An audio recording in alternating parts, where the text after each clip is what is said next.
Why then was it necessary to imprison Mr. Morarji Desai, who then became Prime Minister of India? Was he an economic threat to the state? No, these were the people who were destroying democracy.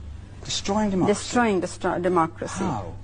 Because, well, I'm sorry that you people have such short memories, but because they felt they could not win an election, they said we must take the battle to the streets. Mr. Morarji Desai is on record in an interview having said, we are going to surround the Prime Minister's house, we are going to surround Parliament, we will see that no business is done. That the Prime Minister cannot come out, nobody can go in. Another member of the opposition, now a minister, said that if we cannot win by the ballot, we shall win by the bullet. Somebody else incited the police and the army. That was J.P. Naran. He said disobey illegal orders. He said, why couldn't you have taken... Why, could I just ask you, why couldn't you have used the law that you already had available to you to arrest these people if they were breaking the law? I'm afraid, you see, India is not a small country like the UK.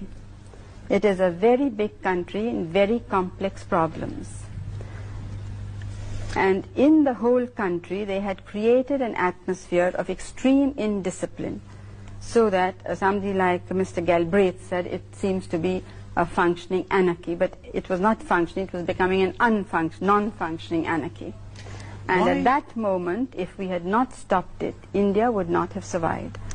Jantar Mantar पर जो कुछ भी हुआ, देश और दुनिया ने देखा। कुछ शरारती बच्चों ने भद्दी भद्दी गालियां बोली, किसी भी सभ्य समाज को शोभा न दे ऐसे शब्दों का प्रयोग किया गया। मुझे तो गालियां दी गई, मेरी स्वर्गीय माता को भी गालियां दी गई। न जाने कितना भद्दा स्वरूप था, लेकिन मैं आज बात करना चाहता हूं कि बचपन में गलतियां होती है और बचपन में गलतियों से सुधरने का अवसर भी होता है और यही तो बचपना है। और इसलिए मैं समाज के अंदर जो आक्रोश है उसको भली भांति समझ सकता। एक कल्चरल शॉक है कि हमारी बेटियां इस प्रकार की भाषा कैसे बोल सकती, लेकिन समय है इन बच्चों को गले लगा करके राह दिखाने का। एक गुमराह बच्चे हैं, उनको राह दिखाना हमारा काम है। उनको सजा देना, अदालतों के चक्कर कटवाना, समाज में उनको प्रताड़ित करना, इससे हम परिस्थितियां नहीं बदल पाएंगे। मैं उन्हें माफ करना चाहता हूँ। समाज भी मेरी इस बात को स्वीकार करे, क्योंकि